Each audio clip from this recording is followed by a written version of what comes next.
Hello, brilliant people. This is Jobert Pergaza, and welcome to Jobert Talks. In tonight's conversation, very exciting yung ating pag-uusapan today because I'm sure a lot of you can relate to my discussion tonight. Yung topic na kung saan talagang connected yung lahat ng tao. Kasi sabi nga nila, hindi tayo nabubuhay sa mundong ito or mabubuhay sa mundong ito without them. Okay? So yung topic natin tonight is about fake friends. Ayan. How to identify them. Kasi ang dami nila, no? Alam mo, nung mga bata pa tayo, ang focus kasi natin, siguro because kung iisipin natin yung konsepto ng socialization, no man is an island, ika nga. Parang gusto natin talagang mag-integrate. Meron tayong mga taong kakausapin, meron tayong mga taong pagkikisamahan. Alam mo yun? To some extent, mas gusto nating makasama yung ating mga friends kesa sa ating mga siblings, yung family natin. Parang mas gusto nating magstay doon sa ating mga kaibigan.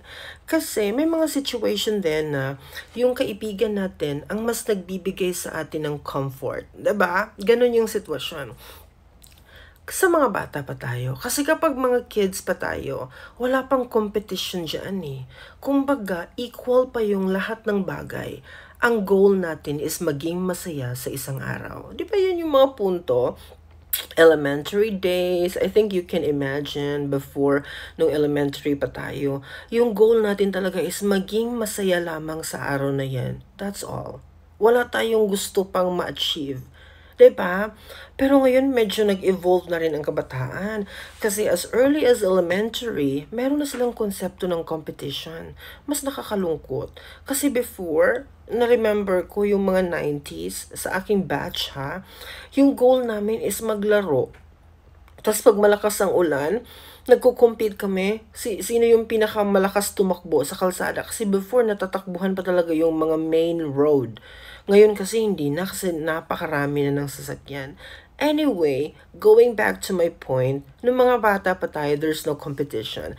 Kaya equal tayong lahat. Nung nag-high school tayo, nagsimula nating maramdaman na, ay, kailangan palang ma-recognize ako over other people. So, doon nagsimula yung konsepto na gusto kong maging number one. Gusto kong maging top. Gusto kong ako yung nare-recognize.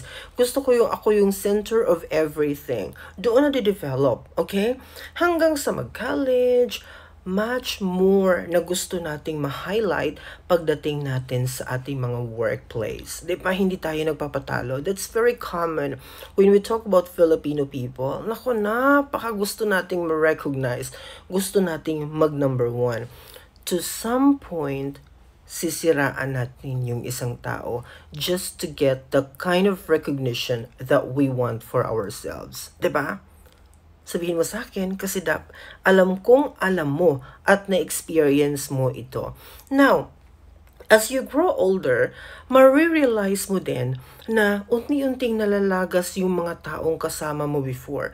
Kasi nung mga bata pa tayo, ang dami nating kaibigan, 'di ba? Left and right. Kahit noon sa aming batch na wala kaming cellphone, wala kaming internet connection before. Walang Facebook nung kabataan ko, elementary days, wala. Hindi din ako nakatry nung Friendster before kasi nga sa lugar namin, hindi naman ganun kalakas ang internet. And I can't also afford to buy technology. Like for example, cellphone. Wala kaming kakayanan yan before. So yung connection ko talaga, actual, kung sino yung sa lugar namin, sa barangay, ganun. Pero gayon pa man, napakarami kong kaibigan before. Going back sa ating mga elementary days and even high school kasi isa akong SSG president noon, so medyo may kasikatan din yung ating pangalan. So marami talaga akong kaibigan. Ngayon, after mong magkolehiyo, magtatrabaho ka, doon magsisimula ang reality. Doon mo makikilala ang tunay na kulay ng mga tao. Much more if dumating ka sa sitwasyon na napakahirap. Alam mo yung napakadilim na ng sitwasyon mo. Marami kang bills na babayaran, marami kang utang, marami kang mga hindi na obligation na hindi natupad. Alam mo yun, napakaraming problema na dumating sa buhay mo. May nagkasakit sa family ninyo, doon mo ma-realize, mga my dear, na yung circle of friends na meron ka, let's say for example, you have 50 friends in total. Very close talaga. Noong mga panahon na you can provide and you can also buy what they can afford. Okay? So, napakarami ng kaibigan mo. Gala tayo sa ganitong lugar and then you can also afford to go there. So, talagang napakaraming magkikipagkaibigan sa'yo because you can afford. Now, isang araw na encounter mo ang isang napakamalagim na sitwasyon. Dito natin makikita ang tunay na kulay ng iniisip nating mga true friends. Kasi unti-unti silang tatalikod sa'yo, unti-unti silang lalayo sa'yo. Yes, totoo yan. Lalo na kapag ang dami mo ng mga bayarin, mga utang, ikinakahiya ka na ng mga taong ito. That is really true. At na-experience ko yan. Up until now, kahit andito na ako sa abroad, may mga kaibigan akong unti-unting nawawala sa aking circle. Very close kami noon, pero because of certain situation, unti-unting nawawala yung mga circle of friends na yun. Nakakatawa lang isipin, kasi kahit ang layo-layo ko na sa kanila, andun pa rin yung competition, nararamdaman ko pa rin.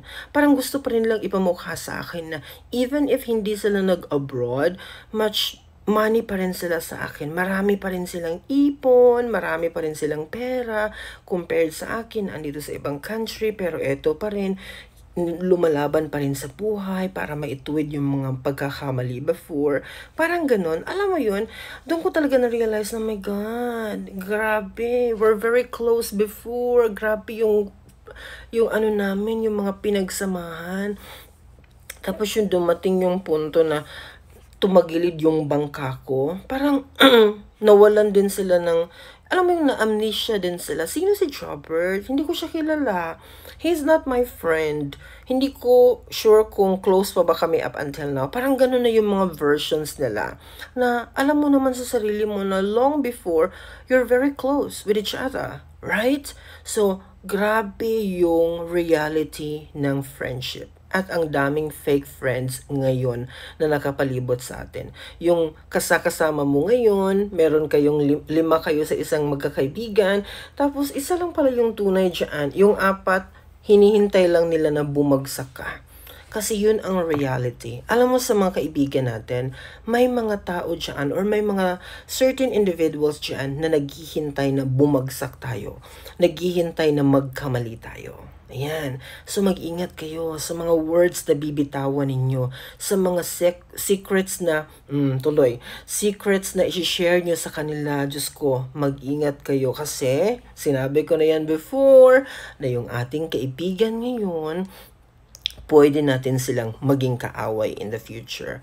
Sa aking journey as a vlogger, yung mga kaibigan ko before, saan sila? Hindi ko sila nakikita.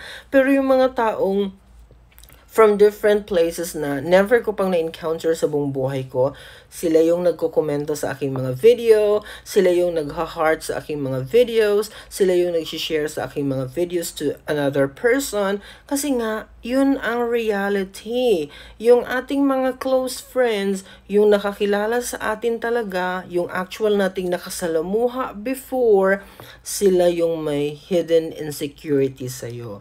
Kaya mag-ingat ka. Maging matibay ka.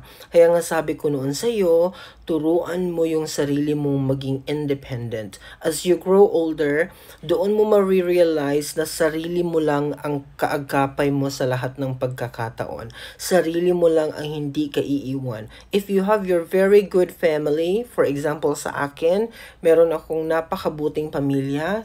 Thank you Lord for giving me that kind of family na hindi ako tatalikuran. I'm so happy that I can count them. So kung meron kang ganun, be grateful. Kasi meron din mga individuals na even yung family nila, tratado rin pa sila. 'Di ba? So napakahirap.